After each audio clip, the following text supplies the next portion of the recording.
Putin under pressure as Russians push back, and Alberta-Ottawa showdown. Who will lead the UCP and the province? I'm Mercedes Stephenson. Welcome to the West Block. Russian backlash as Putin's war and bogus referendums demand more troops. What's on the line for the Russian president? I'll ask one of his toughest critics, Bill Browder.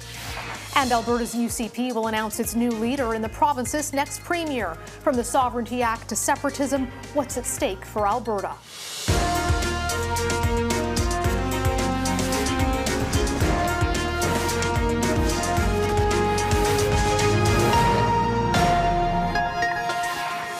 Just as he did in 2014 in Crimea, Vladimir Putin is again redrawing the map at the barrel of a gun.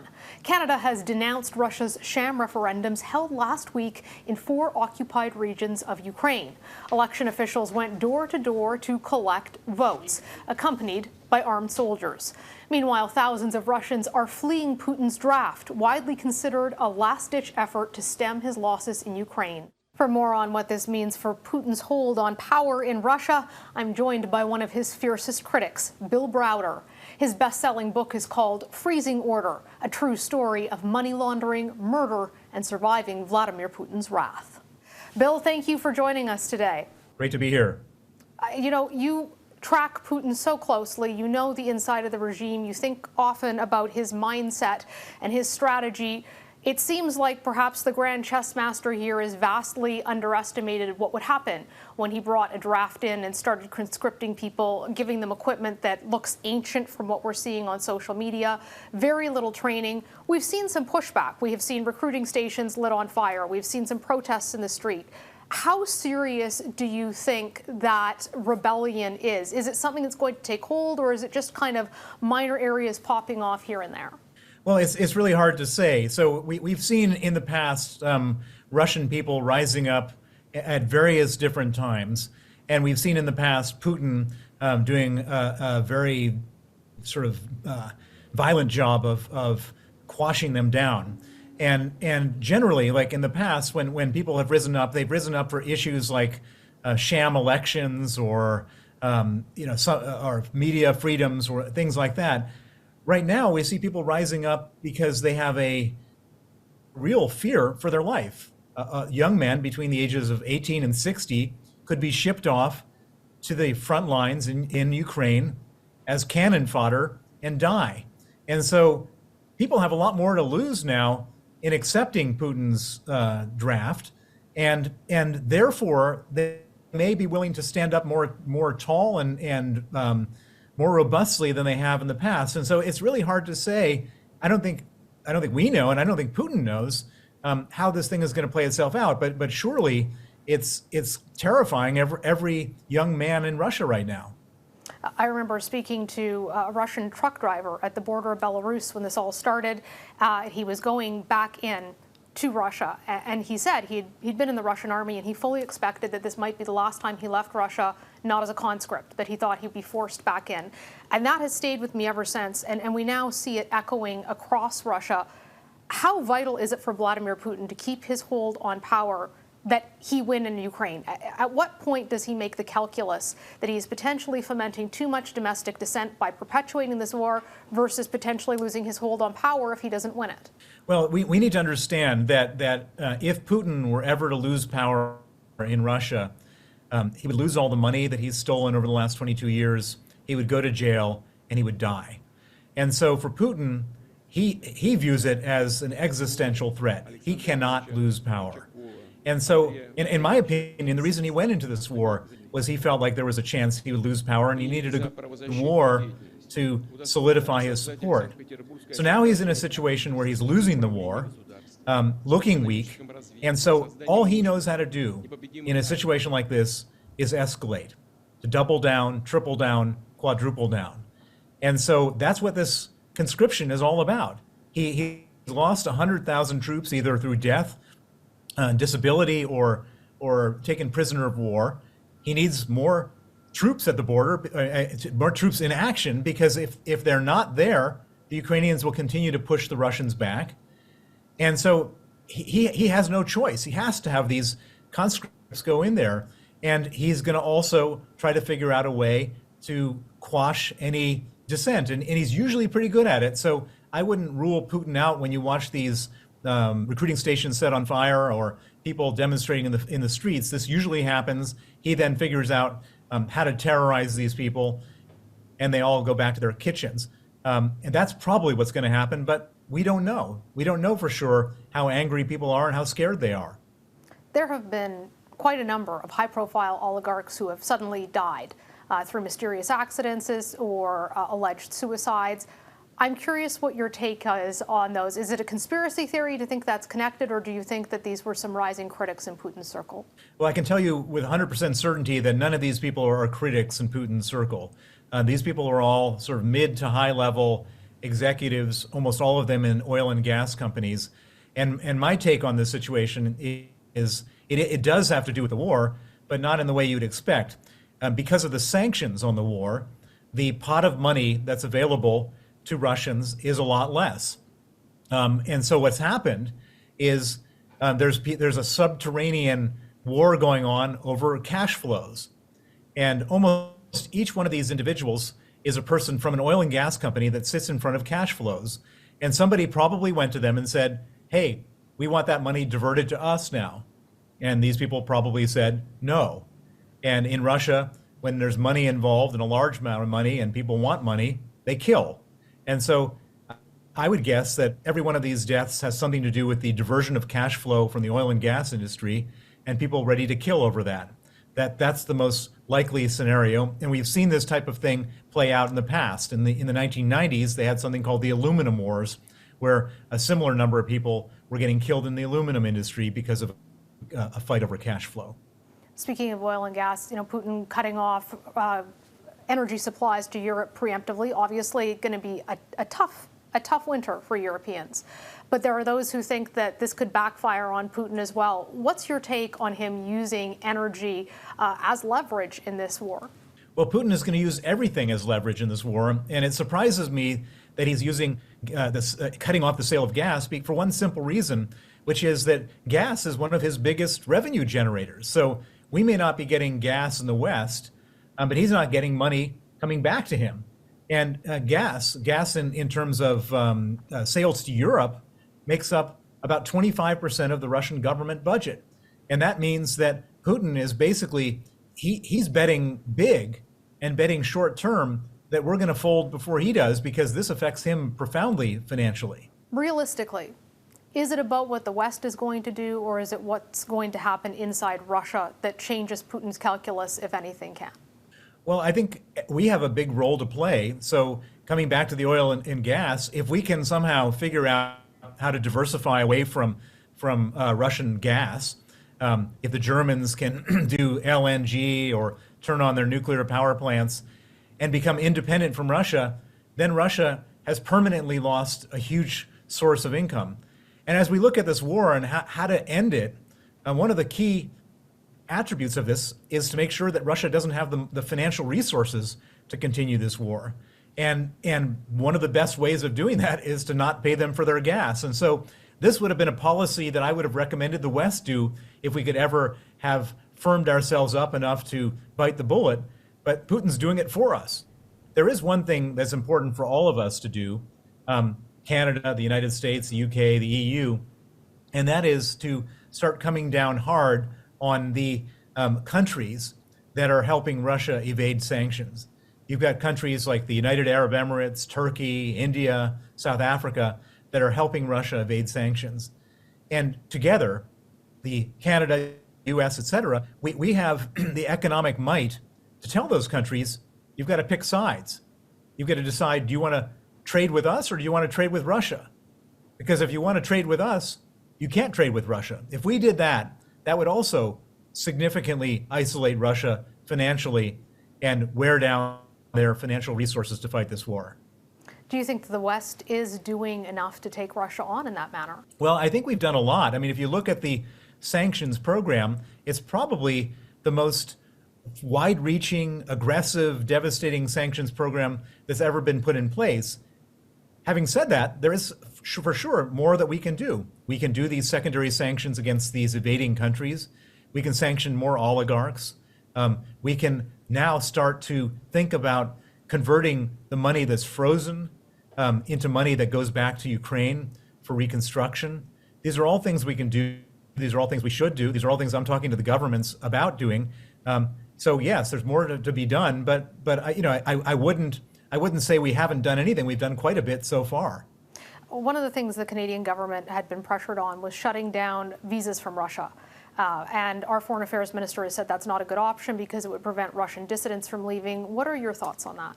Well, I think it's very easy to separate the wheat from the chaff. That we know who the dissidents are. The people who have been visible, verifiable dissidents should absolutely get visas. But I don't think that people who are running away from a draft should necessarily get visas to come to Canada. We have a lot of Ukrainians that deserve to come to Canada. There's a lot of Afghans who assisted Canada that deserve to come to Canada. There's a lot of people further in front of the line. The Russians who are evading their military service, they should stand up in Russia and stand up to Putin. We shouldn't allow them to leave.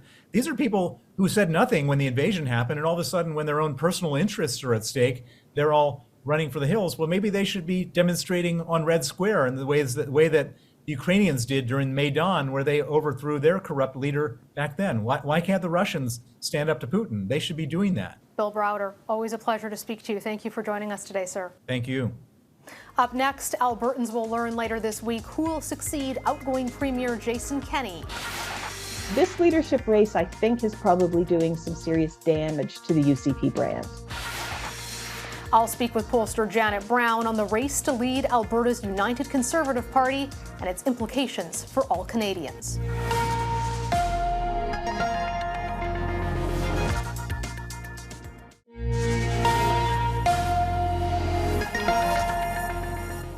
Members of Alberta's United Conservative Party will choose their new leader and the province's new premier this Thursday. Former Wildrose leader Danielle Smith is widely seen as the frontrunner, and her proposed Alberta Sovereignty Act has been a flashpoint in the campaign. The bill would actually allow the Alberta legislature, in theory, to ignore federal laws deemed to be against the province's interests. Critics have slammed the idea, including outgoing Premier Jason Kenney, who said it would turn Alberta into a, quote, banana republic. Joining me now for more on the race and what it could mean for national unity is Alberta pollster Janet Brown. Thank you so much for joining us today, Janet. Thanks for having me. Obviously, this has been a really interesting race to watch, whether you're in Alberta or anywhere else in the nation. Alberta politics always have consequences for us all across this country. What is your polling showing about who's expected to win on Thursday? Everything we're hearing is Danielle Smith. Is that consistent with what you're seeing? Well, here's the thing. We don't really have any good polling. It's impossible to do a good poll without a random representative list of the members who are going to vote, and only the party has access to that. Danielle Smith's campaign has put out their own numbers, so they haven't been verified. But other than her campaign putting out numbers, we really don't know for sure. Her campaign saying she's going to have about 45% support on the first ballot, and she should win by the fourth or fifth ballot. And intuitively, that sounds right. So I'm not predicting this race based on the polls. What's even more telling for me is how Danielle Smith is behaving, and she's behaving like she's the front runner, and how the other 6 candidates are behaving, and they're behaving like Danielle Smith is the front runner. It's really interesting. Whenever we look at who wins in a party, it's not necessarily who wins in an election, but let's start with the party first.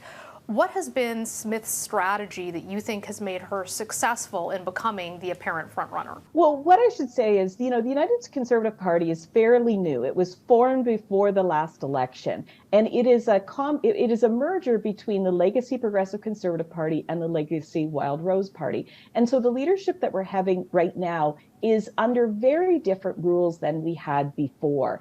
One of the key things is membership purchases closed quite a while ago on August 12th. So one of the things that Danielle Smith, I think, did better than all the candidates is she understood that membership sales are going to close early, and she knew she had to go after the most impassioned voters. And that's what she did. She went after the people who were really angry at Ottawa, really angry about COVID restrictions and that sort of thing. And she locked up those impassioned people. And, sort of the more middle of the road, more dispassionate people, they didn't really get interested in this race until it was too late to buy a membership. So I think that was the other candidates that were trying to run with a more moderate stance, they just didn't get traction. Danielle Smith was provocative and she really targeted a specific subgroup of the voters. And it looks like it's going to pay off for her in terms of becoming the next leader of the UCP and the next premier. Can she win the next election? That's another question. Well, and I guess that's my next question. As we've seen time and time again, what it takes to win a leadership race usually isn't what it takes to win a general election. Will she, do you think, stick to these same points if she wins, or are we going to see a pivot to try to attract more of those center, middle-of-the-road voters? Well, that's what we're all wondering. Nationally, Pierre Poilievre started focusing on the same kind of voters that Danielle Smith did, but he had such a tremendous lead in that race that he already started his pivot during the campaign. He started talking about COVID and restrictions and freedom. But by the end of the campaign, he was talking about inflation, just inflation, things that people found more compelling. As yet, Danielle Smith hasn't made that switch. Maybe it's because she's in a tighter race here in Alberta and doesn't feel she can safely make that pivot, or maybe she's never going to make the pivot. That's what we're all waiting to see. But right now, the average Albertan is looking at this race and they're scratching their head, because the race has been focused on things that aren't all that important to your average voter. And so a leadership race really should elevate a party. This leadership race, I think, is probably doing some serious damage to the UCP brand. How do you think that this Alberta Sovereignty Act that she's proposed is going to play, not just in the party, where it's certainly very popular with some people and some Albertans who are very frustrated, but more broadly? Is that something that is going to create traction and more of what we've seen in the past of the Alberta versus Ottawa, very strong federal-provincial standoff? Or do you think that that's something that will repel some people? Well, it is very popular with her base. It's one of the reasons she's as strong as she is. And, we always have concerns about Ottawa here in Alberta. There's always that tension between Edmonton and Ottawa. And when Jason Kenney was elected 3 years ago, it's because he promised to get tough with Ottawa. So, yeah, it's a very appealing idea to the base. But when you look at the most of the members of the legislature, she has some support among currently sitting MLAs, but most MLAs have backed another candidate, Travis Taves. And a lot of high-profile MLAs, including the Premier, who we don't know if he's going to stay on after next week or not, but the Premier has a seat in the legislature. He and others have been very firm in their rejection of this idea. So, she's got to sell it to Albertans, but she's also got to sell it to her own caucus, and that looks like it could be challenging. Where does all of this leave the NDP going into the next election? Well, the NDP has been kind of quiet, and they're probably, I think they're using the give them enough rope strategy. I think there's enough going on in the UCP, and the UCP is frustrating the average Albertan enough. But, this race is leaving the NDP in a pretty good position. I would guess if an election were held today, and of course that's a hypothetical, we're not having an election today, but if we were, I think the NDP would be poised to win a majority government. Wow. This race, I said, has been damaging to the UCP brand.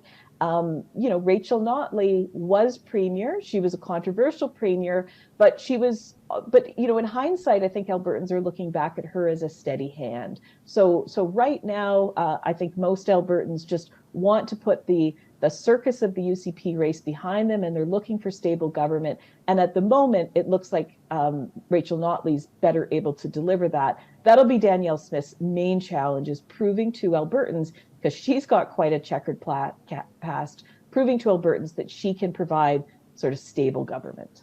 Overall, how would you describe the political mood right now in Alberta?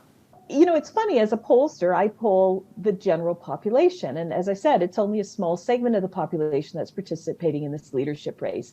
And what I see in my polling is a huge gap between what the average Albertan says they care about and what they're talking about in this race. So when you ask people what's important, the number one thing they say is inflation and cost of living. It's same across the country. Next is healthcare, trying to recover from the shock to the system that was COVID. Education, trying to get education back on track after kids had to do so much homeschooling. Those are the three main priorities of Albertans. And things like sovereignty and autonomy and freedom and the buzzwords that this UCP campaign are focused on, as I said, those are resonating with a small group of voters, but definitely a minority fringe group of voters are concerned about those things. Do you see whoever wins this leading up to more of an Alberta-Ottawa face-off? I mean, we've heard the current UCP government saying that they are not going to get involved in the federal gun buyback program. They're not going to help with that. Is that sort of the direction Alberta politics is going in right now, no matter who wins? Well, Alberta premiers, for decades now, have made hay out of picking a fight with Ottawa, and Justin Trudeau is not well liked in Alberta. You just have to look at the results from the last federal election to know that this is not Liberal territory. So any premier would probably be tempted to go after the Liberal government right now. But Danielle Smith, she's so articulate. She's a former media personality. I think she in particular is well positioned to take on Justin Trudeau in quite a dramatic and heated way. Janet Brown, thank you so much for joining us with your insight today. Thanks for having me. Up next, what we're watching. Quebecers head to the polls in a provincial election where Coalition Avenir Québec leader François Legault appears to be cruising to a second majority government.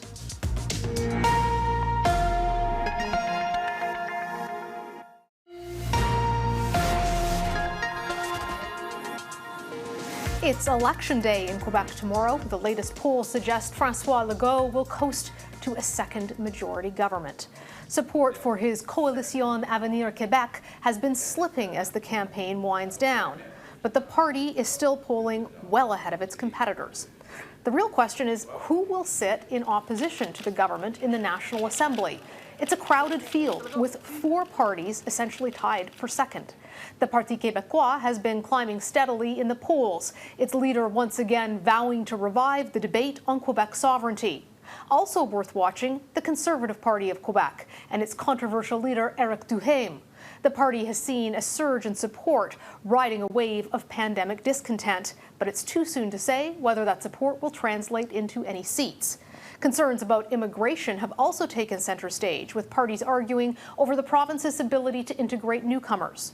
We'll have special coverage at globalnews.ca starting at 7:30 p.m. Eastern Time with our chief political correspondent, David Aiken, digging into the results as they roll in. That's our show for today. Thanks for watching. I'll see you here next Sunday. For the West Block, I'm Mercedes Stephenson.